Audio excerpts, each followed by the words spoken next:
Good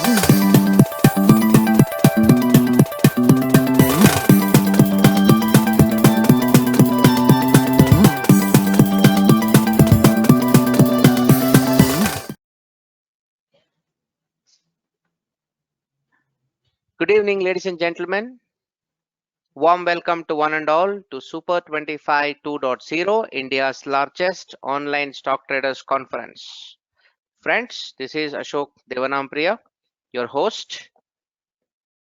Today, we have my good old friend Vishal Mehta, CMT, as a speaker for our third session on CanSlim Technofunda investing model. He drives the Mumbai chapter of CMT.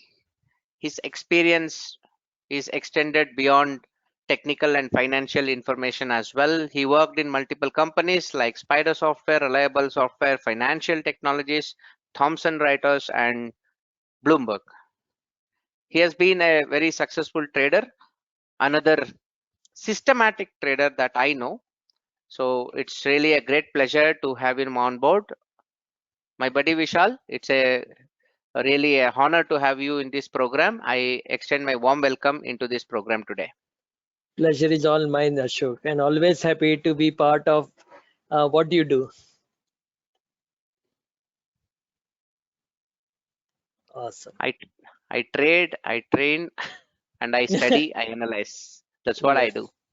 That's awesome. Go ahead. Okay, awesome, guys. So one quick shout out that you can hear me clearly on the audience front. Awesome, Pramod, Santosh, Sridhar. So everybody can hear me. That's good. So let me just talk about the CanSlim Technofunda. I'm founder of a blog called marketscanner.in. Do visit it because it talks about a lot of new ideas that we keep on putting out. My Twitter handle, I'm pretty social. I try to reply to all the tweets and the trolls as well in a best possible manner. So you can always look out for the Twitter handle if you're on the Twitter. Now, let me first and the foremost say this: I'm not a SEBI registered advisor or a financial advisor. Any of the investment or trades that I recommend during the presentation is only for educational purpose only, and do not consider specific financial trading or investment advice. Equities, futures, and options and currencies have a large potential reward, but also potential risk. So be aware of it. And the most important aspect: don't trade with the money that you can't afford to lose. And the past performance of any trading system or a methodology is not necessarily indicative of a future result. Now, once the disclaimer is out, I think so Ashok quickly kind of guided me what my background is, but I really want to put a connotation to it, or give you a small insight into my work as well. So in Spider, and in fact I was the first marketing person for Spider Softwares, and many of you, I'm aware that you would have used Iris or Iris Plus of that software. So I actually used to reach out to people and help them to build queries and sell them Iris software. Then Reliable Software, again, I was heading the customer support team where I need to meet a lot of traders. And interestingly, all these traders, I would meet a swing trader. I would meet a positional trader. I will meet an intraday scalper. And everybody wanted their queries to be built on a software, which is at that point of time was called as Falcon. And now people use Fox Trader. I helped the financial technology to build their charting platform. So what really helped me during that journey is to interact with the retail trader and understand what are different people think in a different way.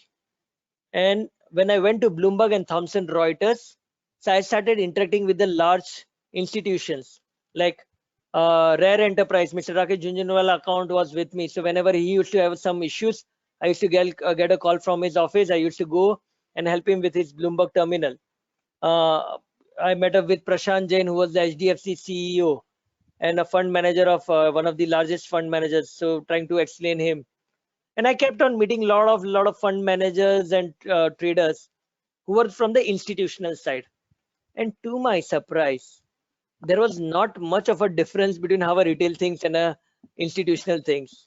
That's what's the revelation for me. And at that point of time, then I realized that, you know what, I have done enough job now. I need to start something on my own. That's where I started my blog called as Market Scanner, and it is basically a collection of some of the good stuff out there, and I kind of review them and put out there. And a systematic solution is our company where we try to build a fully automated algorithmic solution. Being a CMT and as Ashok mentioned, I've traveled across the world. I've been to Sri Lanka, Nepal, Bangladesh, even Maldives. Maldives Central Bank. I actually taught Maldives Central Bank on technical analysis, Hong Kong, Singapore, and US. And I'm training my youngest star trader, my daughter. I hope she learns whatever I want to teach her, and hopefully she becomes a good trader or an investor, whatever she wants to become. But at least I'm starting to put some seed of thoughts about what investment is all about. Okay, I think a lot of you would be interested in knowing what shaped me as a trader. And the most important thing, you should read a lot of books, because learning is good thing, but learning is an expensive thing. Learning from someone else's experience is a cheap way of learning. Not a cheap way, I would say it's a better way. Pardon my language, but it is a better way of learning from someone else. So I keep on reading a lot of book, and some of the books that you can see on my screen really intrigued me. How to make money in stocks, success story. How to make money get started, successful investor. One of the book that was earlier that propelled me to this journey was Stock Market Wizard, the New Market Wizard, the Hedge Fund Wizard, the Stock Market Wizard, and now we have got something called as Unknown Market Wizard. So I keep on reading these good books that really puts one or two good thoughts in my mind. I'm a CMT, a chartered market technician, is like a gold standard when it comes to technical analysis. And basically it tells you it's like a 1.5 year dedicated course on technical analysis, not just like talking about a bar chart or a candlestick chart or an Elliott wave to a GAN, but it takes you through the journey of intermarket analysis. If bond moves, what happens to the crude oil? What happens to the gold? There are different kinds of interest rate scenarios that you can live in. How those scenarios will affect the stock market. So this will really help you to broaden your horizon as a technical analyst. And then because of being a CMT, I get to meet a lot of legendary trader. So when I was in New York, I met up with Gerald April. Unfortunately, he's no more, but he was the one who founded the MSCD. Got to interact with him. I'm sure any technical analyst right now in the audience would have read a book by Mr. Martin Pring. So I got to introduce him on my CMT conference. Then there is a all-star chart, Jesse Parrott. And this guy is a very interesting one, Tony Saliba. So if you go to the Market Wizard book, if you see this book, Market Wizard, he was the only option trader who was featured into a Market Wizard book. And it was, I'm talking about 1980s. So imagine at 1980s when he was the first trader. Ideally, he told me that he was among the first few trader who traded the put option. He was the only few trader early when the put options were introduced on the Chicago Board of Option Trade, CBOT. He was the one who was making the market for put option, and people did not like him because he was selling the put or buying the put. So he really made big money in that market. And then when we meet and we discuss, a lot of new ideas comes up.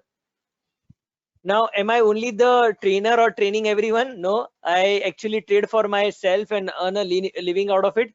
So this is a fire 30-day challenge that comes in. So I just wanted to put some numbers in front of that. So I said, okay, let me take this challenge. So out of 8 consecutive months, I was fortunate enough to win 7 times consecutively.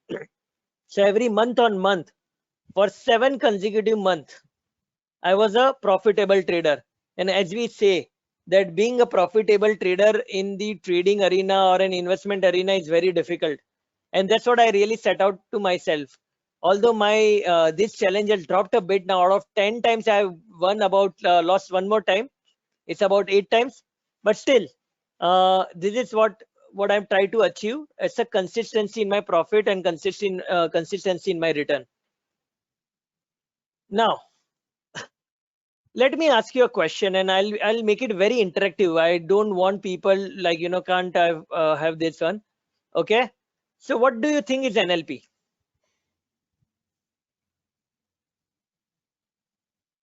Neuro linguistic programming. Yes, Santosh. Anybody else wants to take a yep? Natural language processing. Okay. Net loss of profit. Very nice. It's an instruction to brain, as says Santosh. Okay. NLP is nothing but a neuro linguistic programming. Okay. It's related to mindset. Yes, you guys are hitting it right, Kiran.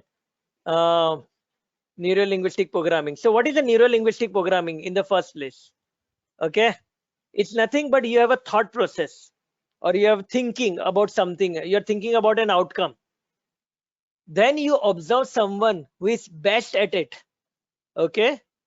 And then you try to model their behavior. I'm again going to repeat this. What is NLP? Neuro linguistic programming. You think about an outcome of the best scenario. Then you figure out who is the best in that field. And you really want to mimic him, what he does. I'm sure you will not be able to be as like him, but obviously you will pick up some good characteristics that will help you to model your life ahead. And that's what you are going to do, a modeling of an behavior. Okay. So that's a good thing that you just kind of put it out. So we are going to talk about NLP. Now, what is NLP in our real life? It's a bit complicated for me to understand as a layman person. Who is this guy? The God, right? Everybody is in awe with Sachin's straight drive. Whenever he hits the straight drive, everybody is like, wow, how can he do that? Now you want to mimic his straight drive. So what do? You start learning how and what Sachin does. You figure out what is the stance of Sachin, where is his head, where is his bat, where is his foot, where is the the resting hand of his. You're trying to actually capture what Sachin is doing just before the ball is bowled, just before the ball is hitting the pitch. Look at his back lift.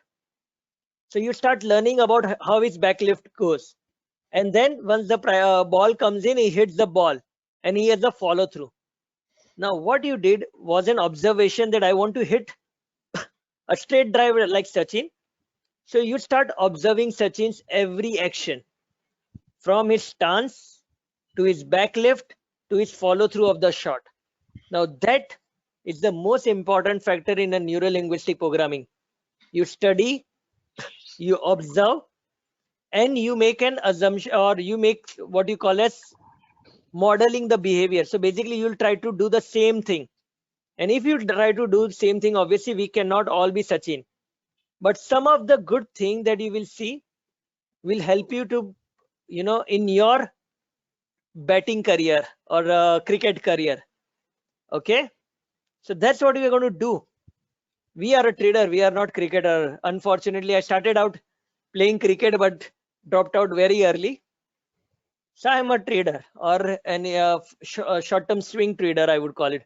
I never call myself an investor, because the minute I want to buy, with an intention to sell, I'm a trader. Maybe I'm a long-term trader, I'm a short-term trader, or I'm an intraday trader. The minute I buy something to sell, I'm a trader. I'm not an investor. Investor is the guy who says, "Okay, boss, I'm going to buy the share and never going to sell them. I'm going to buy this house and never going to sell this house. I'm going to have a dividend income from stocks. I'm going to have a rental income from the house. I don't intend to sell." Then you are an investor. Stop fooling yourself by investing into stock, calling yourself as an investor. The minute you buy something, you are a trader. And once you are a trader, there are certain characteristics that you should follow as a trader. We will talk about those hypotheses at a later stage. So you say, Vishal, I want to find a multi-bagger stocks. How do I find it? So first you find a stock which became like a multi-bagger.